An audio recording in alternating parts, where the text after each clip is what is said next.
آج امت کو نہ جانے کیا ہو گیا، اس کو اپنے رب کے ناموں کا بھی خیال نہ رہا۔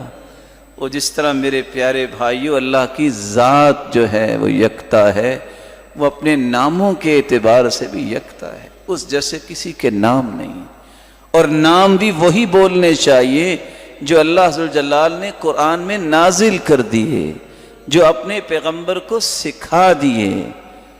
ہم دعا کرتے ہیں اسألک بکل اسم ہوا لک، اللہ میں تجھ سے مانگتا ہوں تیرے ناموں کے ساتھ جو تیرے نام ہے، سمیت بہ نفسک، میرے مالک جو تو نے خود اپنے نام چنے ہیں، او انزلتہ فی کتابک، یا تو نے اپنی کتاب میں اتار دیے ہیں، او علمتہ احدا من خلقک، یا تو نے اپنے پیغمبروں کو سکھا دیے ہیں، او استأثرت به فی علم الغیب عندک، اللہ جو تو نے نام اپنے پاس رکھے ہیں، میں ان ناموں کے ذریعے تجھ سے مانگتا ہوں میری اس ضرورت کو پورا فرما دے۔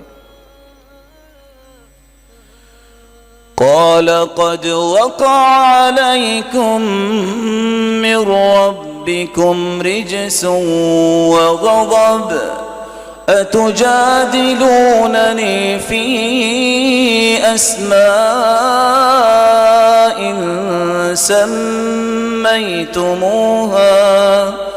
أنتم وآباؤكم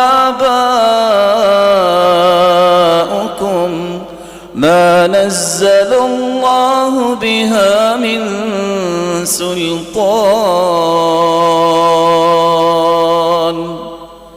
اللہ کا غضب، اللہ کا قہر ان لوگوں پہ پڑا جن لوگوں نے اللہ ذوالجلال کے بارے میں تو سوچا نہیں، اپنے بتوں کے نام ایسے رکھ دیے، ان میں جھگڑنے لگ گئے، کہنے لگے یہ سچا ہے۔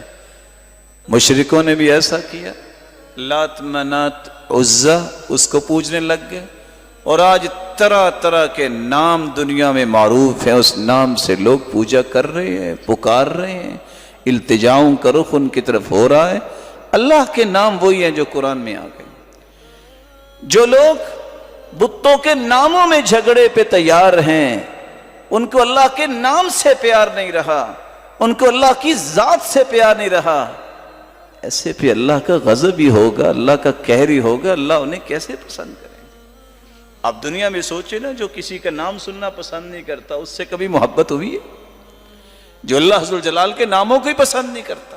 اس لیے میں یہاں ایک گزارش کروں گا کہ آپ کوشش کیا کریں کہ اپنی زبان پہ خدا کا لفظ نہ لایا کریں۔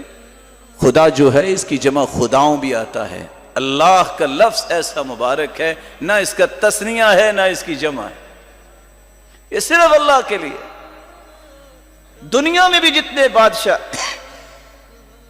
اور جتنے دعوے دار آئے، کسی نے اپنے آپ کو اللہ نہیں کہا، کسی نے اپنے آپ کو اللہ نہیں کہا۔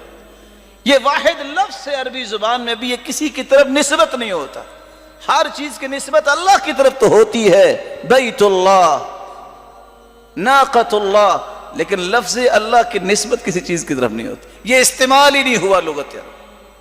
اللہ ذوالجلال ہمیں سمجھ عطا فرمائے۔